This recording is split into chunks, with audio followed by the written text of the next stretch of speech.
Xabi Alonso may be Chelsea's perfect gamble. Modern, respected, ruthless, and smart enough to rebuild the chaos. But Chelsea does not just test tactics, it tests patience, politics, egos, and nerve. These 5 questions decide everything, and one comes first. 1. Can he survive Chelsea's impatience?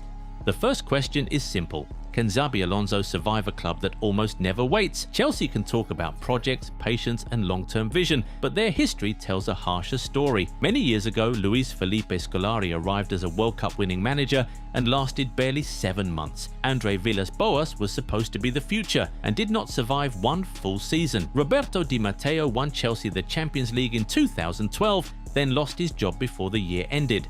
Thomas Tuchel won the same trophy in 2021, and by 2022, he was gone too. That is the club Alonso is walking into. He is not a plug-and-play miracle worker. He is a system builder. Leverkusen proves that. People remember the invincible season, but they forget the first part of the story. Alonso's first season was not some instant masterpiece. It was progress, it was improvement, it was the foundation. The historic version came later, after the players had lived inside his ideas long enough for everything to click. The wing-backs knew when to push. The midfield moved with rhythm. The pressing triggers became sharper. Even with smart signings like Xhaka, Grimaldo, Boniface and Hoffmann, the real weapon was time. At Real Madrid, Alonso never really got that runway. The pressure was immediate, the politics were heavier, and every tactical call became a status debate. Chelsea cannot expect the Leverkusen version on day one and then panic when the first month looks messy. Because patience sounds easy in July, it gets a lot harder when the table starts turning against you. Will Chelsea still be patient if they miss the Champions League again next season? 2.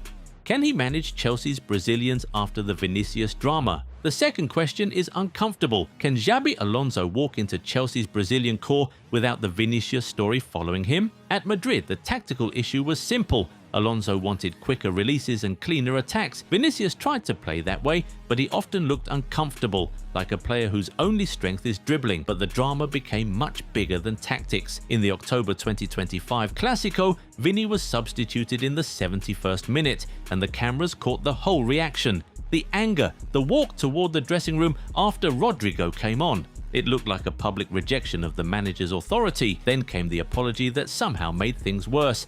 Vini apologized to the fans, his teammates, the club and Florentino Perez, but not Xabi Alonso. Then came the renewal noise. Reports claimed Vinicius did not want to extend his deal, while Alonso remained Madrid manager. After that, when Alonso left by mutual agreement, several players posted goodbye messages. Vini stayed silent. Now bring that to Chelsea. Andres Santos, João Pedro and Estevão Willian are not Vinicius, but they are young Brazilian players who will know the story. They may watch Alonso closely, especially if he starts asking flair players to simplify their game. The World Cup could make it even louder. If Brazil fly and Vinicius becomes one of the faces of the tournament, the question changes. Suddenly, it may not be, was Vinicius difficult? It may be, did Alonso fail to understand Brazil's most important attacker? 3. Will Chelsea actually give him power? When Enzo Maresca arrived in 2024, Chelsea's official announcement called him head coach, not manager. That told you how the club wanted the structure to work. Maresca was there to coach the team, build the style, develop the players, and work inside a recruitment model led by sporting directors. He was not being sold as the full football boss, and that became part of the tension around Chelsea. The club had the long contracts, the young players, the huge transfer spend, the sporting directors, and the ownership vision.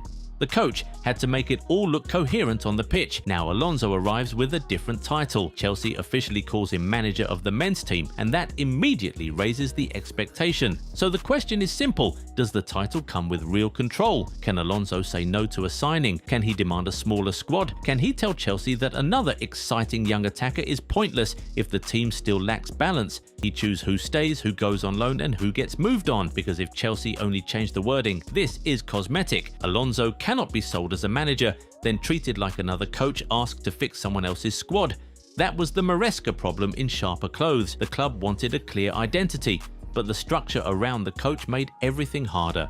If Alonso gets real power, this could finally be a shift. If not, manager is just a prettier word for the next man Chelsea can blame. 4. Does he have the courage to stick to his style of play? The fourth question is about nerve, because with Xabi Alonso the worry is not whether he has ideas. He clearly does. The worry is whether he can stay loyal to those ideas when the pressure gets loud. At Leverkusen, his football was easy to recognise. 3 centre-backs, wing-backs flying forward, midfielders rotating into space, players moving like they saw the next pass before the ball arrived. That was the version of Alonso everyone wanted, but at Real Madrid, he did not really stick to that from the beginning. His preferred 3 at the back idea faded quickly, and Madrid often looked more like a team trying to satisfy its stars than a team fully shaped by its coach. Now, changing shape is not always a bad thing. Good managers adapt, but the problem was that Madrid never really found a clear second identity either, and after the Vini drama, it became even harder to see the plan. Were they pressing high? Were they controlling games through midfield? Were they building around Mbappe, Vini, Bellingham, or the fullbacks? Too often, it felt like the answer changed every week. That is the danger for Chelsea. Chelsea will test Alonso in the same way. One bad run of results, and people will question the system. One unhappy star, and the dressing room will start watching closely. One ugly defeat, and the media will ask if he is overthinking everything. So Alonso cannot look unsure. Chelsea do not need him to be stubborn for no reason. They need him to be clear. If he believes in a plan, he has to give it time to breathe.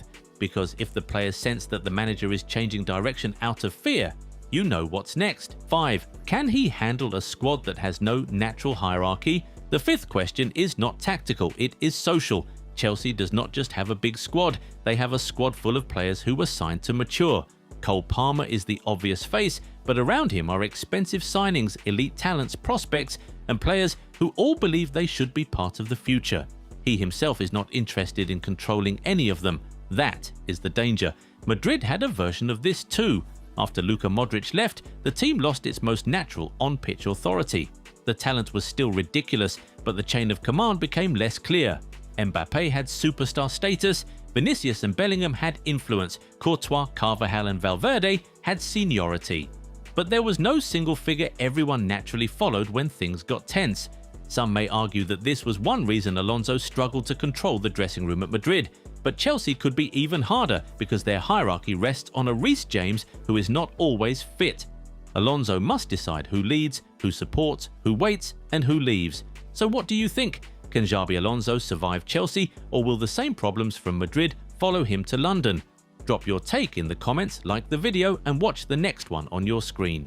Hey Goal 90 family, what's good? The World Cup season is here and you already know the vibes on this channel. So for everyone who's been rocking with us, Goal 90 Shop has World Cup jerseys for the whole squad. Men, women and kids. Whatever country you're repping, we've got ya. Home kits, away kits, clean classics and the loud ones. Instant match day energy. And it's love from us. Free shipping worldwide. Grab yours now and let's run this tournament together. Hey Goal 90 family, what's good? The World Cup season is here and you already know the vibes on this channel. So for everyone who's been rocking with us, Goal 90 Shop has World Cup jerseys for the whole squad. Men, women and kids. Whatever country you're repping, we've got ya. Home kits, away kits, clean classics and the loud ones. Instant match day energy. And it's love from us. Free shipping worldwide. Grab yours now and let's run this tournament together.